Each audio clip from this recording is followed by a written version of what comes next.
Karena akidah kita sekarang dianggap salah. Imam Asy'ari dianggap sesat, bayangkan, oleh Wahabi. Yang benar adalah Wahabi. Mereka itu seperti itu. Dan mereka sudah terang-terangan. Di Indonesia menyebar luaskannya melalui TV Roja, hati-hati. TV As-Sunnah, hati-hati. Radio Roja, Radio Sunnah, hati-hati yang disebut Sunnah. Lalu membangun apa? Rumah-rumah tahfidz, hati-hati. Umat Islam ya, bahagia kalau anaknya bisa tahfidz. Benar, kalau murni tahfidz, tapi di dalamnya dicekok dengan akidah mereka. Belajar tahfidz tapi akidah mereka dimasukkan kan ke dalam otaknya. Ini yang bahaya. Menggarap hijrah-hijrah, pemuda-pemuda hijrah, menggarap para artis. Ini sekarang ini masalah besar, bukan masalah kecil. Kenapa?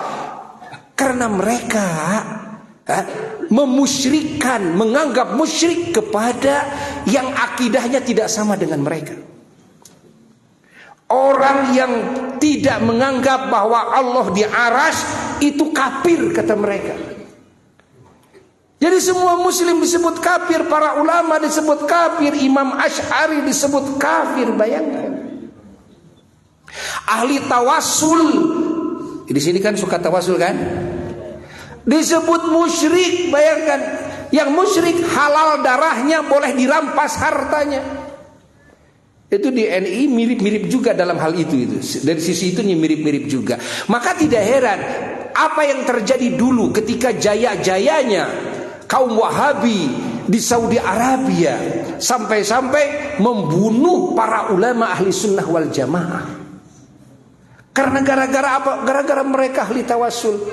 Diruntuh-runtuhkan bangunan-bangunan kuburan, kubah-kubah yang ada di Baqi', yang ada di Ma'la. Keluarga Nabi yang dulu ada kubahnya seperti kita aja lah, para wali songo kan gitu. Dihancurkan, diratakan semua. Dihilangkan jejaknya. Ini kuburan siapa? Mereka mengatakan tidak tahu, pokoknya muslim saja. Begitu. Innalillah. Karena kalau orang memuji-muji, memuliakan kan, sesama manusia, walaupun itu adalah wali, walaupun itu keluarga Nabi, walaupun itu ulama, dianggapnya oleh mereka musyrik. Allah. Mereka sampai punya tujuan ingin membongkar kuburan Rasulullah sallallahu alaihi wasallam. Bismillahirrahmanirrahim. Bismillahirrahmanirrahim. Nastaftihu bil khairat wal rahmat wal barakat wal futuhat wal munuhat wal imdadat wal ridwan wal ghufran wal nasr wal yusr wal yusr. Assalamu والسعادة والكرامة والإجابة والقبول وشفاعة الرسول صلى الله عليه وسلم والفرح والسرور والصلاة والفلاح وطول العمر في الصحة والعافية والسرور والطاعة لنا ولأهلنا وأزواجنا والحاضرين والحاضرات والمؤمنين والمؤمنين.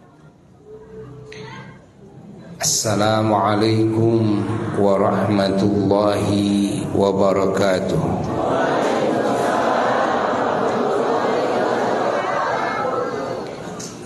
Alhamdulillah wa afdhalus salati wa atammut taslimi ala sayyidina wa nabiyyina wa habibina wa syafi'ina wa qurrati a'yunina Muhammad wa ala alihi wa sahbihi wa mawalah. Wala hawla wala quwwata illa billah. Amma ba'du fa ya ibadallah, usikum khususan usi nafsi bitaqwallah, faqad fazal muttaqun. Para jamaah yang mulia dan segenap umat Islam dimanapun berada yang menyimak pembahasan dan nasihat-nasihat agama saat ini, di berbagai daerah yang dekat, yang jauh, dalam negeri dan luar negeri, yang semuanya semoga selalu dihujani oleh Allah dengan hujan kasih sayangnya, dengan hujan barakahnya, dengan hujan ampunannya, dengan hujan hidayahnya, dengan hujan pertolongannya, dengan hujan rizkinya, dengan hujan nikmatnya, dengan hujan ijabahnya, dengan hujan anugerahnya. Semoga segala dosa-dosa kita semua diampuni oleh Allah. Semua aib-aib kita semua ditutupi oleh Allah. Segala doa-doa kita semua yang baik di sisi Allah dikabulkan oleh Allah. Dengan keagungan junjunan alam Sayyiduna wa Maulana Muhammad sallallahu alaihi wasallam, dan dengan keagungan bulan Muharram dan semua syiar-syiar Allah. Semoga Allah mengabulkan segala hajat-hajat kita semua. Yang hadir dalam majlis yang mulia ini, yang menyimak dari kejauhan lewat media sosial streaming Asy-Syifa TV, semoga semua yang hadir, yang punya kemelut dalam hidup, yang punya kesulitan dalam urusan, semoga itu semua dicabut oleh Allah dan juga diganti dengan ketenangan, kelancaran, kebahagiaan. Di antara kita yang mendapatkan ujian dengan penyakit, semoga dengan kumpulan kita ini Allah Ta'ala mengangkat seluruh penyakitnya, mengganti dengan kesehatan jasmani dan rohani. Di antara kita yang punya hutang, semoga dengan keberkahan majelis yang agung ini, segala hutang-hutang kita semua dilunasi oleh Allah.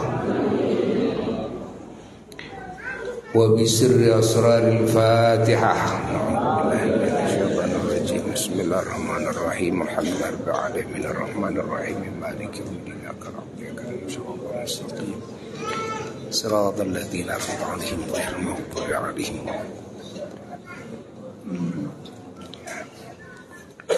Terlihat. Para jamaah yang mulia, terkhusus keluarga besar 3 kecamatan yang disatukan menjadi Pacira, Pasir Jambu, Ciwidey, dan Ranca Bali.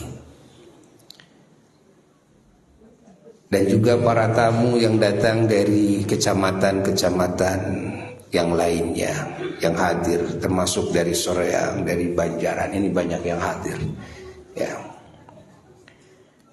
Dan juga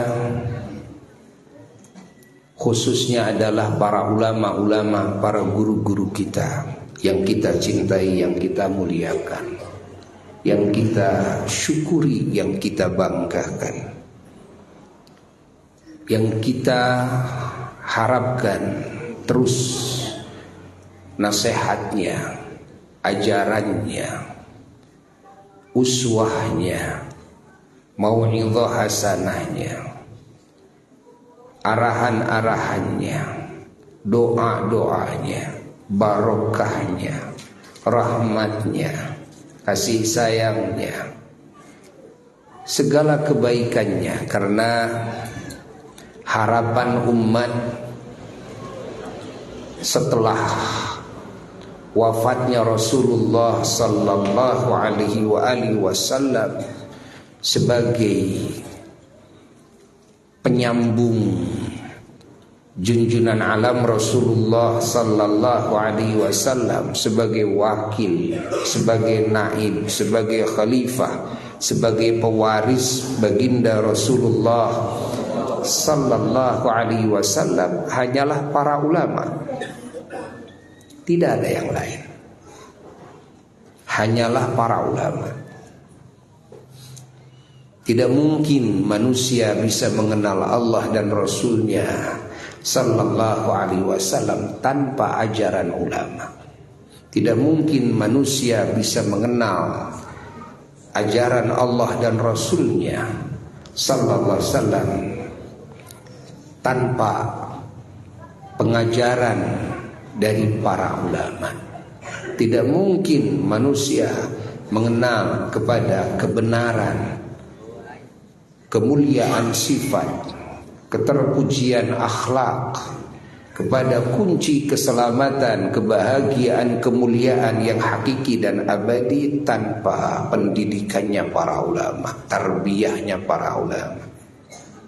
Para ulama adalah penyambung umat kepada Tuhannya, kepada Rasulnya sallallahu alaihi wa alihi wasallam. Ulama adalah sanad, mata rantai, yang mana tanpa mata rantai manusia tidak mungkin punya agama. Maka sepakat semua ulama bahwa as-sanad minad din. Sanad itu bagian dari agama. Sanad itu agama.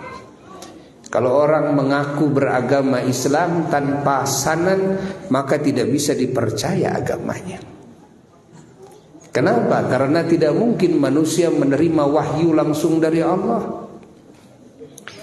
Hanya para rasulullah yang seperti itu. Dan tidak mungkin di zaman sekarang ini manusia bisa langsung menerima ajaran dari Rasulullah sallallahu alaihi wa alihi wasallam. Jangankan kita 1445 tahun ya ke hijrah Nabi itu kan. Para tabi'in saja. Tabi'in itu adalah murid-muridnya para sahabat, sangat dekat masanya kepada Nabi. Para tabi'in ini tidak bisa bertemu dengan Nabi, tidak bisa menerima ajaran Allah dan Rasul langsung dari Rasul. Para tabi'in ini mengenal Allah dan Rasul dari gurunya, yaitu para sahabat. Para sahabat itu adalah ulama yang dididik oleh Rasulullah sallallahu alaihi wasallam dengan didikan keilmuan, didikan amaliyah, didikan al-akhlaqul karimah, didikan al-kalimatu thayyibah, didikan iman yang sempurna, didikan Islam, yakni ilmu pengetahuan tentang syariat dan pengamalannya secara sempurna, didikan ihsan, yaitu al-akhlaqul karimah, akhlak yang mulia, wasifat al-hamidah, sifat-sifat yang terpuji, yang sempurna. Itulah para sahabat. Para sahabat adalah ulama sebagai wakil dan pewaris baginda Rasulullah sallallahu alaihi wasallam, sebagai khalifahnya Rasulullah sallallahu alaihi wa alihi wasallam. Para tabi'in adalah orang-orang yang hidup setelah sahabat, yang mana beliau-beliau ini menerima ajaran Al-Quran dan Sunnah tidak langsung dari Rasul, tapi dari para sahabat. Ini tabi'in saja tidak mungkin bisa loncat kepada Rasul. Para tabi'in ini ngaji kepada para sahabat siang dan malam, mengkaji ilmu Quran, mengkaji sunnah-sunnah Rasulullah sallallahu alaihi wasallam dari A sampai Z. Dari siapa para tabi'in belajar? Dari para sahabat.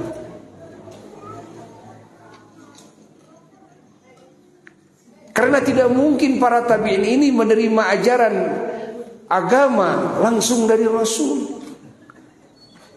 Maka para tabi'in ini cari sahabat, lalu mengaji kepada para sahabat secara langsung.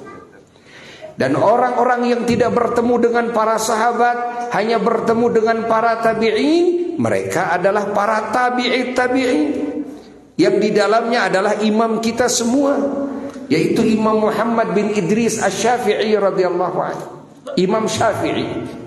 Termasuk di dalamnya Al-Imam Ahmad bin Hanbal, Imam Hambali. Termasuk di dalamnya Imam Ishaq bin Rahuyah. Termasuk di dalamnya juga Imam Ibnu Jarir At-Tabari. Dan banyak lagi imam-imam yang lain, yang beliau-beliau ini tidak bertemu dengan sahabat, apalagi dengan Rasulullah sallallahu alaihi wasallam. Bagaimana mereka, Imam Syafi'i diantaranya, Imam Ahmad, belajar Quran dan Sunnah, belajar ilmu agama, belajar keimanan, keislaman dan keihsanan. Dari A sampai Z, beliau-beliau belajar dari para tabi'in.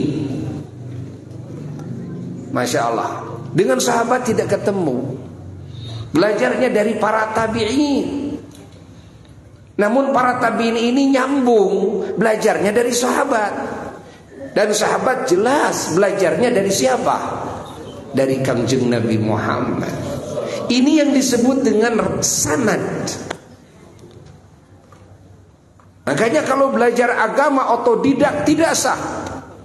Belajar agama berguru kepada Syekh Google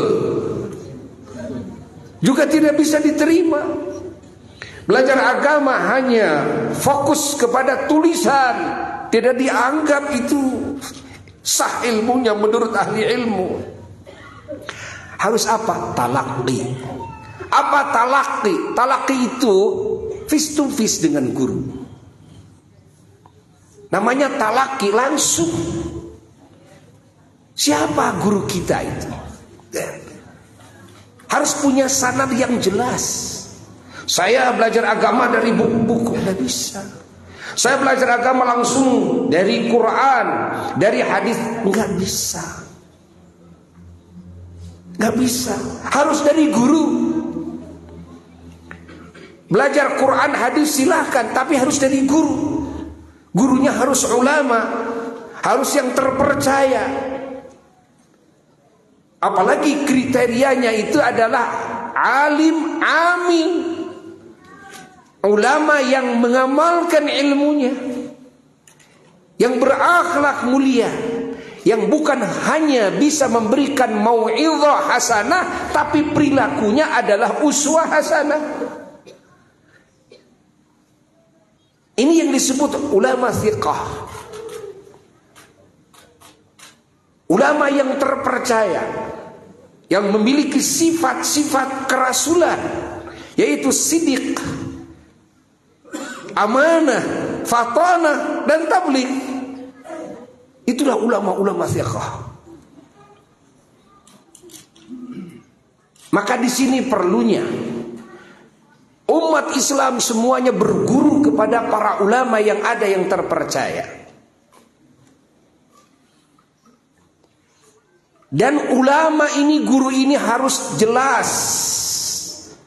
Beliau-beliau ini punya mata rantai agama dari ulama-ulama yang di atasnya, yang tidak terputus, semua tersambung sampai junjungan alam Rasulullah sallallahu alaihi wasallam. Kalau ada yang putus di tengah-tengah, satu mata rantai saja, maka ke bawahnya semuanya tidak bisa ditolerir.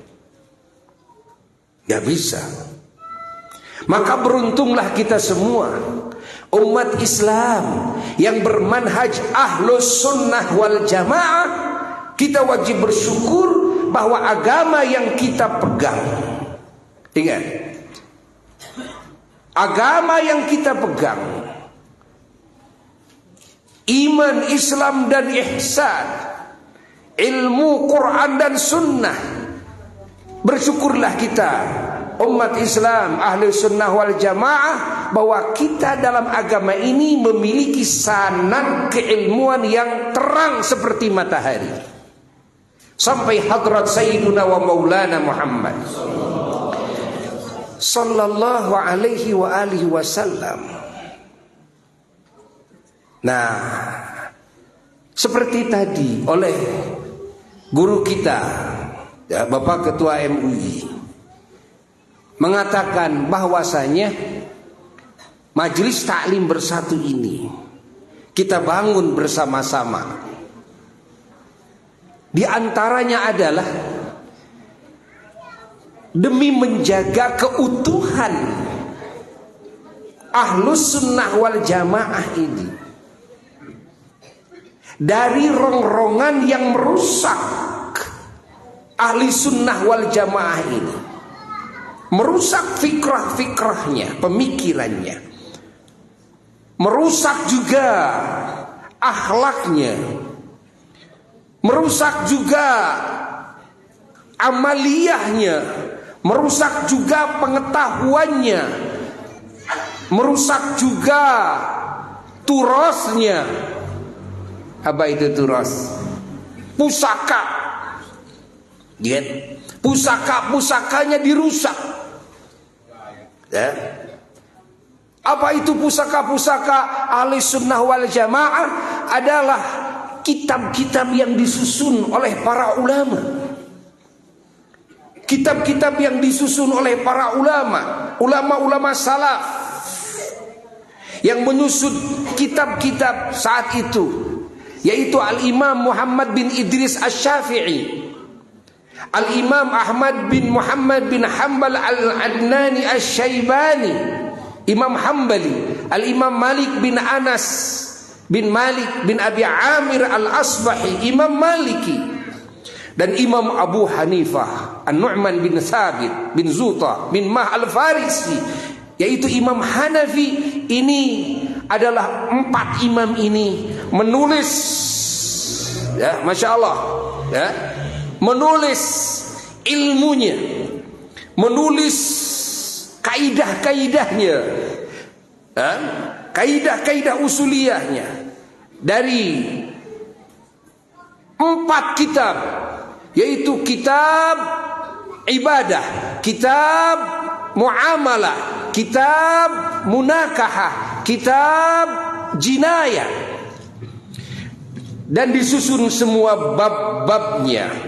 Lalu setelah bab disusun semua fasal-fasalnya dari A sampai Z, tertulis yang disebut dalam bahasa Arab mudawwan,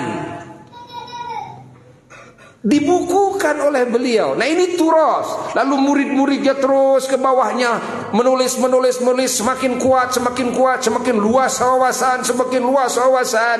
Ini turas yang istilah orang Indonesia disebutnya kitab kuning. Disebutnya kitab kuning, istilah ini, kan? Walaupun memang banyak kertasnya putih sekarang. Kalau dulu memang kitab kuning, memang kertasnya semua kuning. Gak ada yang putih dulu kertas itu. Karena dulu kertas itu dibikin dari apa? Dibikin dari kulit kayu, ya. Maka gak ada kertas putih dulu itu. Sekarang sudah banyak kertas putih, tetap istilahnya kitab apa? Kitab kuning, ya. Karena sudah menjadi alami itu, kan? Nah, ini namanya turas. Sekarang dirusak turas itu. Ya, kita umat Islam ini harus hati-hati, harus tahu, harus paham kepada situasi kondisi di zaman kita, yang mana umat Islam sekarang banyak yang tidak ngeh kepada masalah itu. Yang tahu permasalahan hanyalah para ulama-ulamanya. Adapun masyarakatnya nggak tahu menahu. Gak tahu menahu. Kenapa? Karena masyarakatnya tidak banyak berpikir dalam hal ini. Kepentingan masyarakat itu kebanyakannya apa? Kebanyakannya masyarakat itu masalahnya urusan ekonomi, ya, urusan kesejahteraan, urusan kesehatan, itu kan? Urusan keamanan. Itu urusan siapa? Itu urusan masyarakat umum. Adapun bagaimana situasi agama ini, ya, selamat atau tidak, ya, utuh atau tidak, gak akan bisa terjangkau oleh masyarakat muslim yang awam. Hanya para ulama yang tahu. Oleh sebab itulah Buya bersama para ulama-ulama lain bersama-sama memikirkan hal ini, mengambil langkah-langkah konkret bagaimana menyelamatkan umat ini. Akidahnya, akhlaknya, ilmunya, pemikiran-pemikirannya, amaliyah-amaliyahnya, ucapan-ucapannya, dari segala rongrongan yang merusak ini. Banyak yang bertanya, apa sih Buya yang merusak itu? Ya, apa yang merusak sekarang, zaman kita sekarang ini? Ketahui oleh umat Islam, yang pertama, kalau kita telah yang merusak ini, yang pertama adalah munculnya pemikiran-pemikiran baru di dalam Islam yang mengatasnamakan Quran dan Sunnah, bahkan mengatasnamakan Allah dan Rasul, bahkan mengatasnamakan sahabat, tabi'in dan tabi'it tabi'in yang disebut dengan salaf. Mengaku saya as-salafi, yakni mengikuti kepada manhaj dan metode para sahabat, tabi'in, tabi'it tabi'in, itulah yang disebut salaf. Namun ternyata pada hakikatnya jauh bertolak belakang daripada apa yang dikehendaki oleh Allah dengan Qur'annya, dan apa yang dikehendaki oleh Rasulullah sallallahu alaihi wasallam dengan sunnahnya, dan apa yang dikehendaki oleh para sahabat, para tabi'in, tabi'it tabi'in yang disebut beliau adalah para salaf saleh, ya, dengan perkataannya, dengan perbuatannya. Yang ini tidak diketahui oleh masyarakat muslim yang umum karena bukan ahlinya. Yang hanya mengenal adalah para ulama-ulama Allah. Maka yang sangat khawatir ini para ulama. Maaf, pemerintah tidak akan khawatir. Kenapa? Gak akan kenal masalah ini. Ekonom gak akan khawatir. Kenapa? Gak akan kenal masalah ini. Yang penting aman-aman saja. Yang penting damai, tidak saling rusak, gitu kan. Padahal menurut kacamata ulama-ulama Allah, ini sudah banyak kerusakan ini. Ini sudah banyak hama-hama wereng ini yang masuk ke dalam otaknya umat Islam. Tiba-tiba kecolongan, muncul Az-Zaitun. Kita kecolongan ini. Ulama-ulama Jawa Barat ini kecolongan. Termasuk Buya sendiri kecolongan. Memang Buya dari puluhan tahun yang lalu sudah menerima dari Badan Intelijen adanya gerakan Az-Zaitun ini, ya. Tapi semuanya nggak bisa menumbangkannya karena ada orang-orang besar di atasnya, ya. Dan alhamdulillah, kemungkinan besar ini adalah doanya para wali di Jawa Barat. Kemungkinan besar ini doanya orang-orang soleh di Indonesia ini. Sehingga keborokannya dimunculkan oleh mereka sendiri. Yang bikin YouTube-nya mereka dari dalam, gitu kan? Andai kata mereka tidak mengungkapkan lewat YouTube-nya, siapa yang tahu? Begitu mereka munculkan, baru semuanya mengenal. Ini ajaran apa ini, gitu kan? Allah, santrinya sudah puluhan ribu, bayangkan. Yang dirusak otaknya, yang dirusak akidahnya, yang dirusak keilmuannya, yang dirusak turasnya, pusakanya. Mereka sudah tidak kenal lagi kitab kuning. Mereka sudah tidak kenal lagi para imam-imam madhab. Karena mereka anti Allah madhabiyah. Tidak usah pakai taklid-taklid kepada Imam Syafi'i, Maliki, Hanafi, Hambali, kan? Mereka menafsirkan Quran dengan ra'yunya, dengan otaknya semata. Allah. Dan bertolak belakang. Bertolak belakang dengan tafsirannya para ulama-ulama Allah. Maka disebut mereka ini menistakan agama. Kenapa? Karena mereka berbicara agama bertolak belakang dengan hakikat ajaran agama itu sendiri. Mereka berbicara Al-Quran dan hadis, tapi bertolak belakang dengan apa yang dimaksud. Kenapa? Karena mereka ini orang-orang yang putus sanadnya. Ini siapa gurunya? Ini murid siapa? Coba telah. Mereka tidak punya guru ulama. Ada yang kata mereka punya guru dan gurunya adalah betul-betul ulama pewaris Nabi, pasti tidak mungkin muncul pemikiran-pemikiran yang merusak akidahnya, yang merusak akhlaknya, merusak pemikiran, dicuci otak. Bagaimana coba kalau yang 20.000 itu tadi mendapat laporan ada 20.000 itu 20.000 itu prediksi sedikitnya yang sudah dicuci otaknya, yang dimaksud dikotori otaknya, dinajisi otaknya, bukan dicuci ya. Kalau cuci dibersihkan. Ini dikotori, dinajisi otaknya, bayangkan. Lalu mereka jadi pemimpin-pemimpin rakyat. Dan itu tujuan mereka untuk menguasai Indonesia.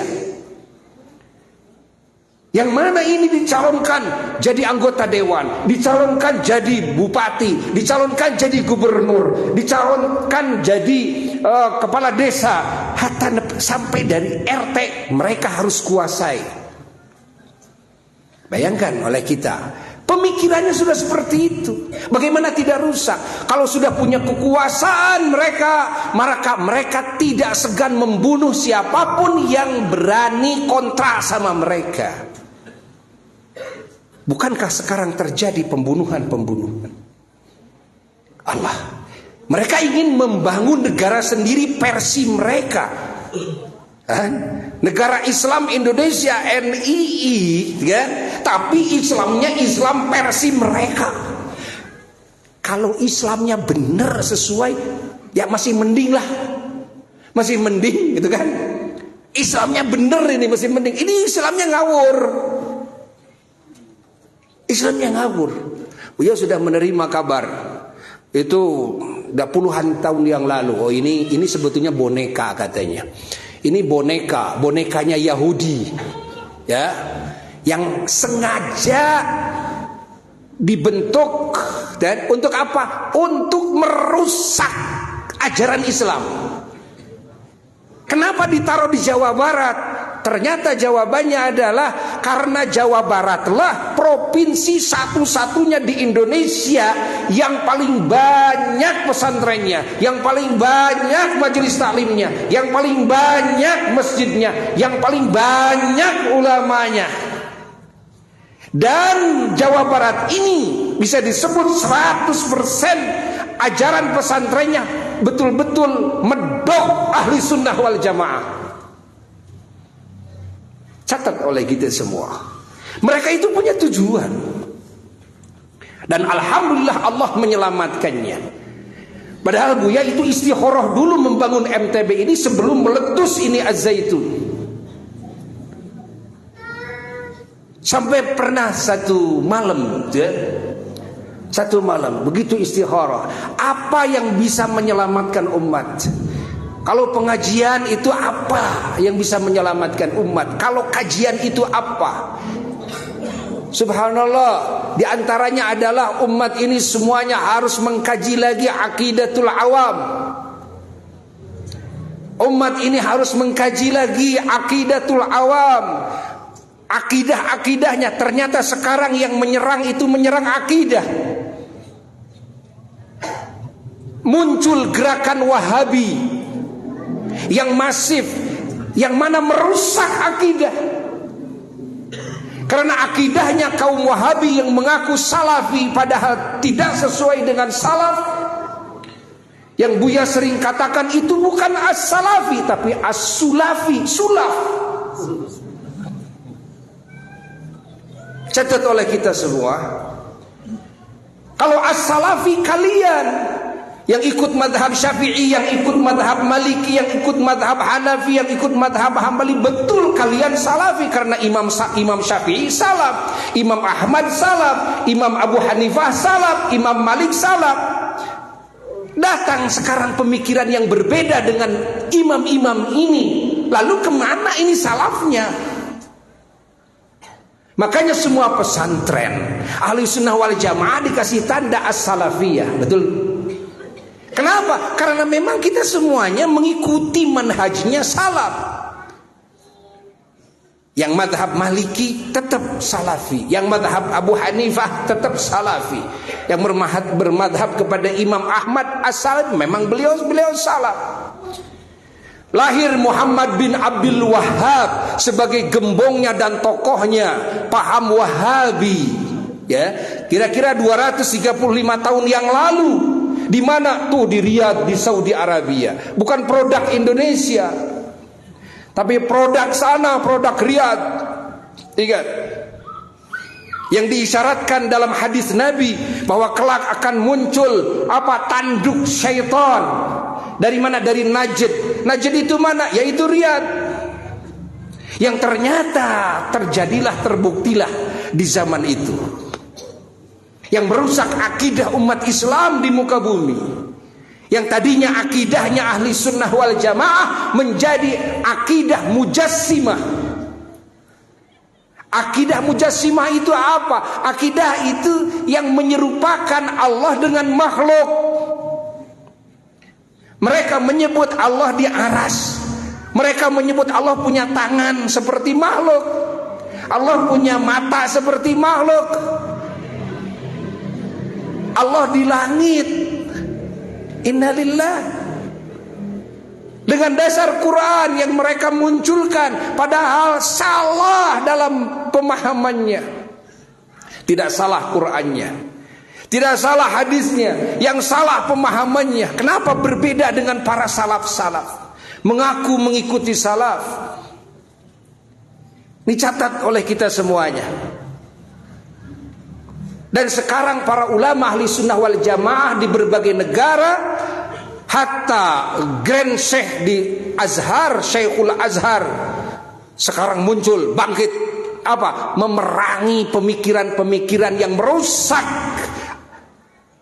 manhaj Ahli Sunnah wal Jamaah, baik dari sisi akidah, dari sisi pemikiran, dari sisi akhlak, dari sisi pengetahuan, dari sisi amaliyah, dari sisi ucapan.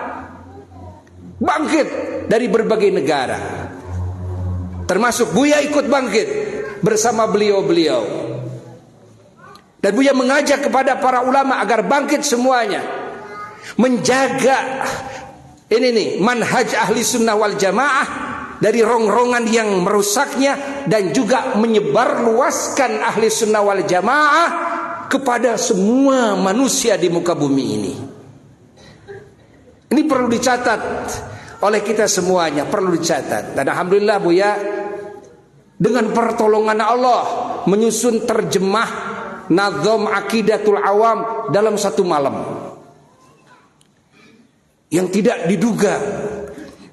Waktu sahur bangun, bikin terjemah, dinazomkan Aqidatul Awam, lalu disodorkan kepada apa ayahanda, masih ada, sodorkan. Sudah di ACC oleh beliau, baru dicetak. Nanti insya Allah akan dibagikan di sini insya Allah nanti. Ya, umat Islam harus ngaji itu semuanya. Karena akidah kita sekarang dianggap salah. Imam Asy'ari dianggap sesat, bayangkan, oleh Wahabi. Yang benar adalah Wahabi. Mereka itu seperti itu, dan mereka sudah terang-terangan. Di Indonesia menyebar luaskannya melalui TV Roja, hati-hati. TV As-Sunnah, hati-hati. Radio Roja, Radio Sunnah, hati-hati yang disebut Sunnah. Lalu membangun apa? Rumah-rumah tahfidz, hati-hati. Umat Islam ya, bahagia kalau anaknya bisa tahfidz, benar. Kalau murni tahfidz, tapi di dalamnya dicekok dengan akidah mereka. Belajar tahfidz tapi akidah mereka dimasukkan kan ke dalam otaknya, ini yang bahaya. Menggarap hijrah-hijrah, pemuda-pemuda hijrah, menggarap para artis. Ini sekarang ini masalah besar, bukan masalah kecil. Kenapa? Karena mereka memusyrikkan, menganggap musyrik kepada yang akidahnya tidak sama dengan mereka. Orang yang tidak menganggap bahwa Allah di arsy itu kafir, kata mereka. Jadi semua muslim disebut kafir, para ulama disebut kafir, Imam Asy'ari disebut kafir, bayangkan. Ahli tawassul, di sini kan suka tawassul kan? Disebut musyrik, bayangkan. Yang musyrik halal darahnya, boleh dirampas hartanya. Itu di NI mirip-mirip juga dalam hal itu. Dari sisi itu mirip-mirip juga. Maka tidak heran apa yang terjadi dulu ketika jaya-jayanya kaum Wahabi di Saudi Arabia, sampai-sampai membunuh para ulama ahli sunnah wal jamaah. Karena gara-gara apa? Gara-gara mereka ahli tawassul. Diruntuh-runtuhkan bangunan-bangunan kuburan, kubah-kubah yang ada di Baqi', yang ada di Ma'la. Keluarga Nabi yang dulu ada kubahnya seperti kita aja lah, para wali songo kan gitu. Dihancurkan, diratakan semua. Dihilangkan jejaknya. Ini kuburan siapa? Mereka mengatakan tidak tahu, pokoknya muslim saja. Begitu. Innalillah. Karena kalau orang memuji-muji, memuliakan, gitu kan, sesama manusia, walaupun itu adalah wali, walaupun itu keluarga Nabi, walaupun itu ulama, dianggapnya oleh mereka musyrik. Allah. Mereka sampai punya tujuan ingin membongkar kuburan Rasulullah sallallahu alaihi wasallam. Kenapa? Karena di alam ajaran mereka tidak boleh sholat di dalam masjid yang di dalam masjid ada kuburan. Sementara kuburan Rasul kan di masjid sekarang. Ya, kalau di zaman pertama Nabi dikuburkan, ya itu kan di samping masjid, ya, nempel ke masjid rumah Rasulullah sallallahu alaihi wasallam. Itu rumahnya Sayyidatuna Aisyah radhiyallahu taala anha. Tapi setelah pelebaran masjid, maka makom Nabi jadi masuk ke wilayah masjid. Yang sholat kan di pinggir makom, sebelah kanan, di depan, di belakang kan. Maka dianggapnya ini orang ini musyrik ini. Sujud kepada makom Nabi ini, memunculkan hadis-hadis Nabi, ya, didagangkan kepada orang-orang muslim.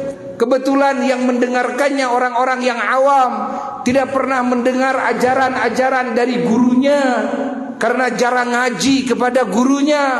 Enjoy dengan TV-nya, enjoy dengan film-filmnya, enjoy dengan bisnisnya, enjoy dengan organisasinya, enjoy dengan politiknya, enjoy dengan kesenangan hatinya. Ingat, akhirnya banyak yang otaknya ternajisi. Yang tadinya tukang muludan, sekarang anti kepada muludan. Yang tadinya tukang rojaban, anti kepada rojaban. Yang tadinya tukang tahlilan, sekarang anti kepada tahlilan. Coba lihat, dilihat oleh kita sekarang, berapa banyak yang sekarang anti kepada maulid, padahal kemarin dia cinta maulid. Kenapa? Karena mereka berubah pemikirannya. Kenapa? Karena dinajisi dengan pemikiran-pemikiran baru. Yang pemikiran-pemikiran ini putus sanadnya sebetulnya, tapi orang umum tidak tahu, hanya ulama yang tahu. Oleh sebab itulah, setelah Buya istikharah panjang, maka jawabannya ini harus disatukan. Para ulama harus bersatu semuanya. Umat harus diajak semuanya untuk bersatu semuanya. Lalu dikasih penjelasan-penjelasan umat ini tentang pegangan hidupnya, tentang agama yang diikutinya, tentang Quran dan Sunnah dengan pemahaman-pemahaman yang sahih, tentang madhab yang diikuti dengan pemahaman-pemahaman yang sahih. Gak ada cara lain di zaman sekarang ini, kan? Terkecuali umat itu harus diajari lagi seperti itu. Kenapa? Karena umat sekarang diajari di sekolah, diajari ini ya oleh guru-guru apa? Keberanian mengkritik, berpikir sendiri. Sehingga kalau agama tidak difahami, saya tidak akan ikut. Akhirnya tuntutannya apa? Tuntutannya bertanya apa hadisnya, apa dalilnya, mana keterangannya, terus ya. Ini tantangan. Makanya di zaman kita ini tidak bisa mendidik masyarakat agar sumundawu samina wa atana seperti zaman dulu. Kalau zaman dulu kan ikut guru, sudah kata guru A, kata guru B, saking percayanya kepada guru. Karena gurunya juga memang terpercaya. Zaman kita tidak seperti itu. Ketika mengatakan ini haram, ini halal, gitu kan, pasti bakal ada yang bertanya, minta dalilnya. Yang suka muludan, apa dalil muludan? Yang suka rajaban, apa dalil rajaban? Yang suka tahlil, apa dalil tahlilan? Maka di sini para ulama mau tidak mau harus ada salah seorang, ya, kalau tidak semuanya, yang menjawab pertanyaan-pertanyaan umat. Bahkan sebelum umat bertanya, kita harus sudah menjelaskan lebih dulu. Agar apa? Agar kuat pegangan hatinya, agar kuat akidahnya. Oh, ternyata selama ini saya suka maulidan itu, ternyata maulid itu subhanallah amal ibadah yang pahalanya. Nah, kenapa? Saya sudah punya keterangannya. Keterangan tahlilan begini, keterangan ziarah begini, keterangan tawassul begini, keterangan tabarruk begini. Ini insya Allah yang akan terus dijelaskan di majelis-majelis bersatu seperti saat ini.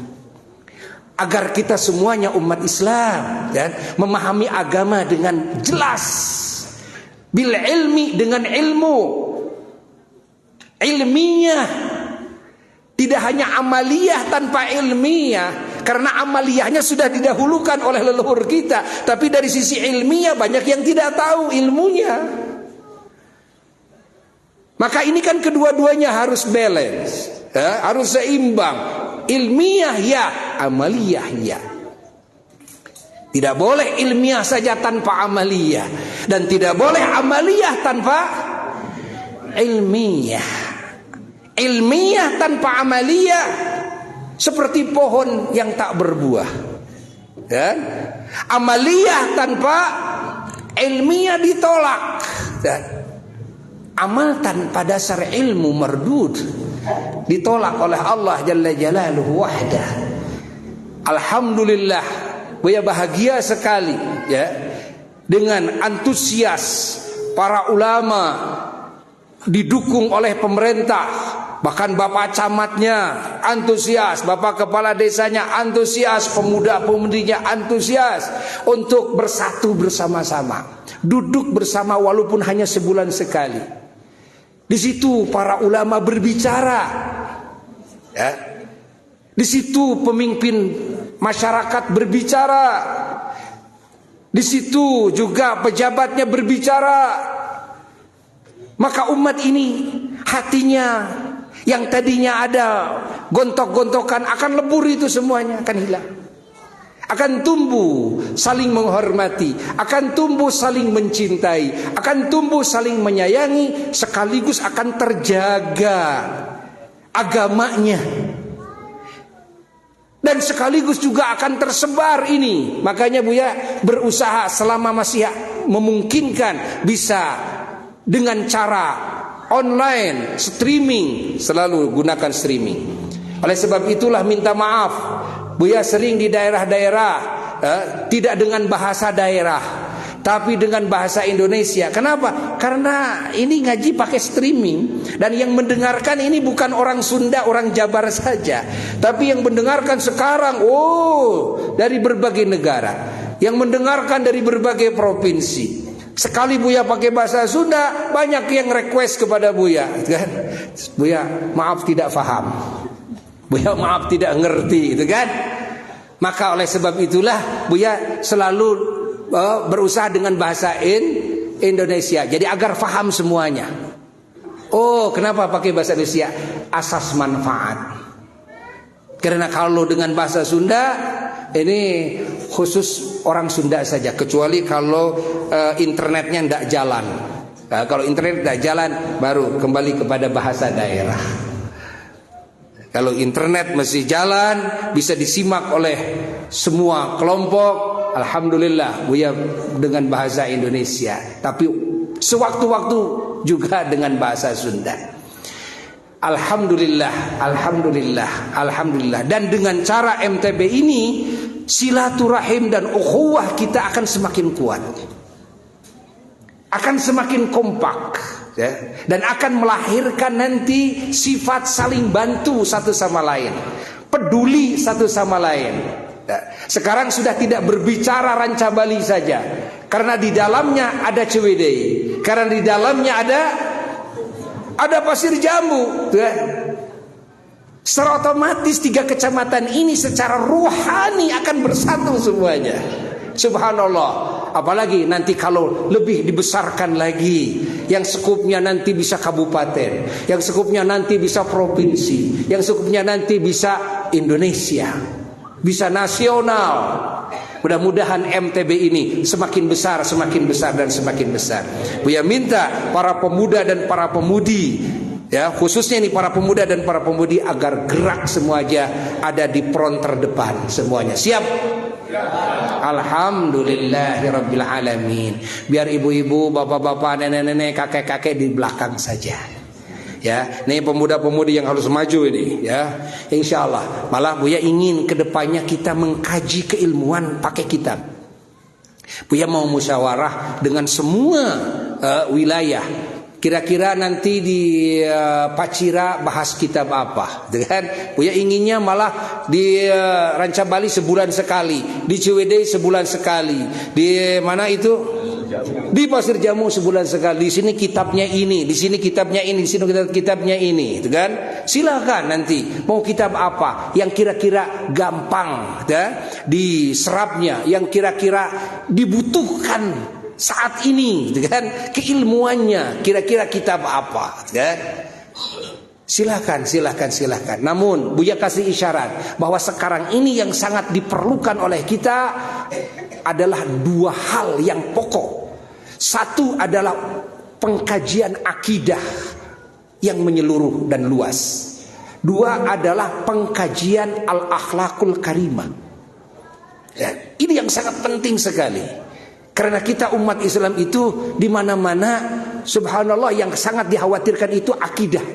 Lalu yang sangat dikhawatirkan akhlak, sudah banyak yang rusak sekarang. Ya, akhlak sudah banyak yang rusak sekarang. Nah, yang ketiga adalah urusan fikih, ya, urusan fikih ibadah. Mudah-mudahan ini bisa terisi semuanya, ya.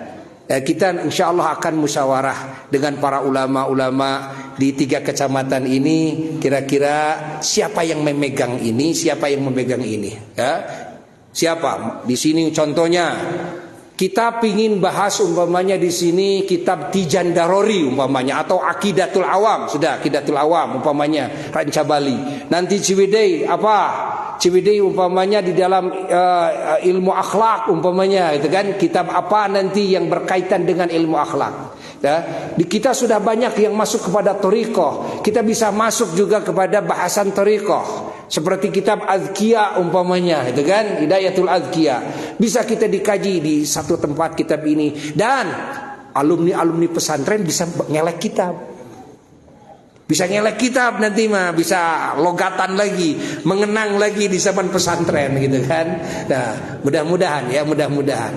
Tafsir, hadis, silakan kalau memang diperlukan di satu wilayah, tapi tentu ini bukan pengkajian untuk umum. Ini khusus untuk para santri-santri dan para kiai-kiai gitu kan. Buya senang kalau memang ada majelis khusus untuk para ulamanya, untuk para santrinya, bahas tafsir, bahas ilmu hadis, baik Bukhari, Muslim, Abu Dawud, Tirmidzi, Nasai, Ibnu Majah, atau Muwatta, dan kitab-kitab yang lainnya, kitab-kitab yang besar, bahas kitab-kitab fikih, baik umpama I'anatul Talibin, atau Nihayatuz Zin, atau kitab Minhaj, atau kitab-kitab fikih yang lainnya. Sangat senang sekali. Namun itu khusus terus yang hadir, nggak bisa bawa masyarakat yang awam. Masyarakat yang awam, pengkajian ini akidah, betul-betul akidah itu harus dimengerti kan? Terutama anak-anak muda yang boleh jadi mereka itu kurang paham dalam urusan akidah. Akhirnya ngikut-ngikut sekarang kepada apa? Kepada FB, kepada apa itu makalah-makalah dapat orang lain, ternyata Wahabi yang menyebarkannya, kan bahaya. Akhirnya ikut-ikutan, Allah di langit, Allah di aras gitu kan, ikut-ikutan akhirnya seperti itu. Na'udzubillahi min dzalik, tsumma na'udzubillah, tsumma na'udzubillah. Mudah-mudahan ya kalimat ini manfaat. Ini kan hanya pertemuan pertama ini ya. Ini keur ngababadak lah, ngababadak.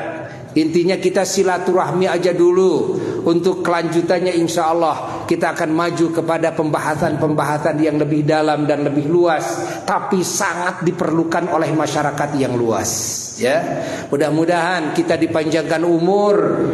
Dan terima kasih juga kepada pemerintah setempat, Bapak Camatnya dan Bapak Kepala Desa dan semua perangkatnya, dan juga dari jajaran TNI Polri dan juga ormas-ormas dan juga parpol ya kan, dan juga para tokoh-tokoh masyarakat. Semoga kita semuanya ada dalam lingkungan rahmatnya Allah semuanya, ada dalam wilayah keridhaan Allah semuanya, ada dalam lingkungan pertolongan Allah semuanya, ada dalam lingkungan hidayah Allah semuanya. Dan semoga segala hajat-hajat kita dikabul oleh Allah, dan kita semua disampaikan oleh Allah kepada segala yang kita cita-citakan dari segala kebaikan dunia dan kebaikan akhirat, bijahin Nabi sallallahu alaihi wasallam wa bi sirri asraril Fatihah.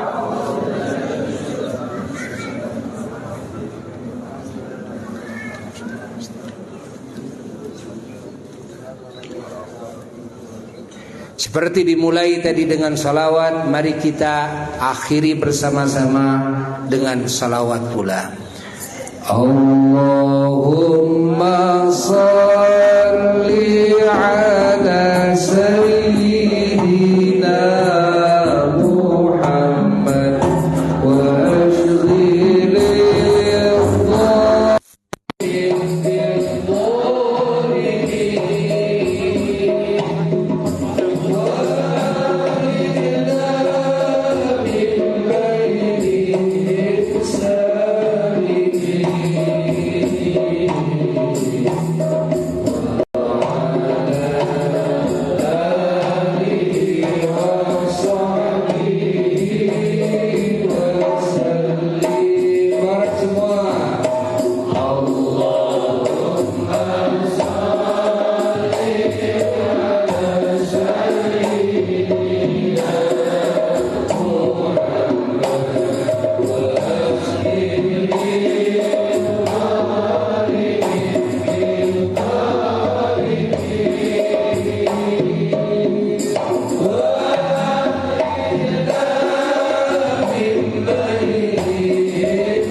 sebelum mengakhiri dengan salam terakhir, mengundang semua umat Islam terkhusus jamaah di sini untuk hadir dalam acara Maulid Akbar di Pondok Pesantren Internasional Islam Asy-Syifa Al-Mahmudiyah Pusat di Sumedang, di Kecamatan Pamulihan Sumedang, pada tanggal 1 Oktober.